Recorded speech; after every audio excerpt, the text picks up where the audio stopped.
Halo, assalamualaikum warahmatullahi wabarakatuh. Lillahi ta'ala ya karim.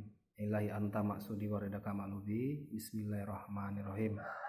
Allahu akbar kabira walhamdulillahi kasiro. Wa subhanallahi bukrata wa asila. La ilaha illallah wallahu akbar. Allahu akbar walillahil ham. Sadaqallahu lazim. Oke teman-teman, kali ini kita mau bercerita tentang anak cucunya Nabi Muhammad. Jadi kita cerita tentang rentetan ilmu, rentetan sanad yang saat ini lagi populer, viral, beredar kemana-mana tentang anak cucu Nabi Muhammad. Kita akan ulas balik rentetan sebenar-benarnya sehingga tidak ada orang-orang yang merasa dirinya pemilik muka bumi ini. Yang pertama kita ambil dari sejarah Nabi Adam, manusia pertama, orang yang berilmu, seorang khalifah yang manusia terlahir dari buhul-buhulnya Nabi Adam. Jadi pertama Nabi Adam itu orang yang mempunyai ilmu, orang yang mengenal Allah, orang yang menyaksikan Allah. Turun ke rentetannya ke Nabi Idris, turun lagi ke Nabi Nuh, turun ke para nabi-nabi sampai kepada Nabi Muhammad. Setelah Nabi Muhammad, turunlah kepada orang-orang yang mempunyai atau ulama warisatul anbiya, ulama yang mewarisi ilmu para nabi-nabi. Nah, kalau kita simak balik dengan akal sehat kita, tentu harusnya kita nggak perlu merasa bahwa kita anak cucu Nabi Muhammad yang harus dicintai, harus dihormati, bahkan nggak perlu juga merasa bahwa muka bumi ini miliknya anak cucu Nabi Muhammad, karena sebab yang pertama kali menginjak muka bumi ini adalah Nabi Adam. Nah, di sini banyak video beredar orang-orang yang mengaku anak cucu Nabi Muhammad yang meminta dicintai, minta dihormati, minta dimuliakan. Contohnya macam Bahar Smith, Taufik Assegaf, Hanim Alatos, Rizik Sihab. Mereka orang-orang yang minta dicintai. Mereka orang-orang yang minta dimuliakan.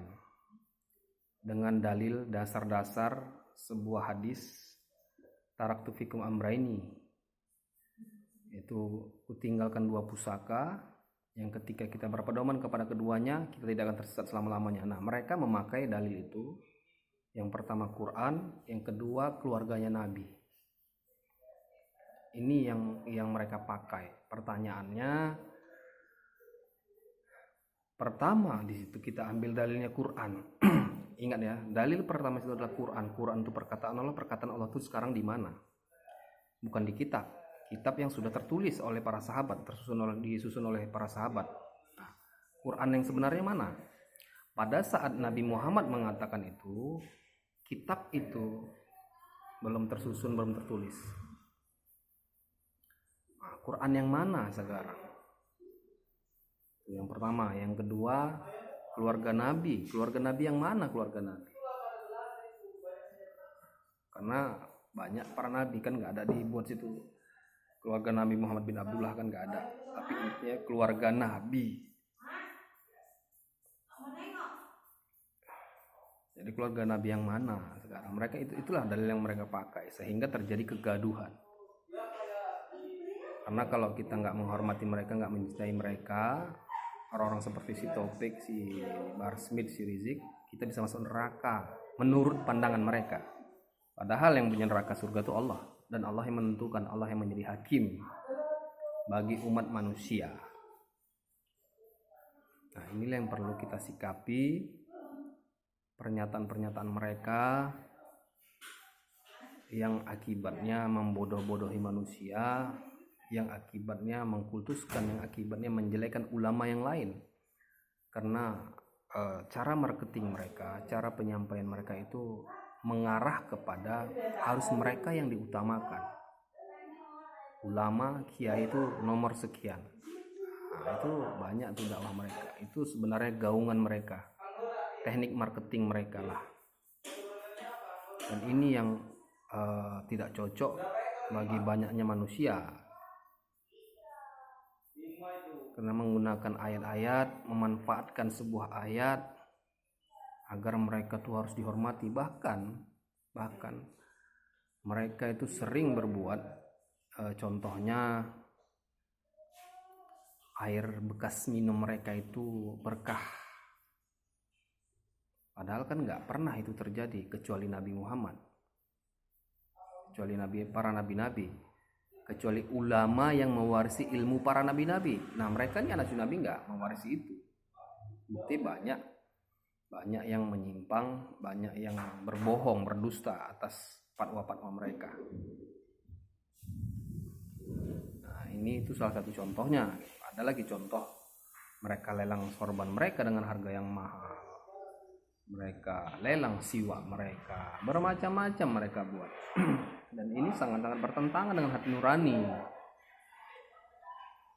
dan nggak pernah cocok dengan kita yang kayak gini-gini. Harusnya kalau mewarisi ilmu para nabi, dia sudah kenal Allah. Barang siapa yang ada setitis darah nabi itu, sampailah ilmunya.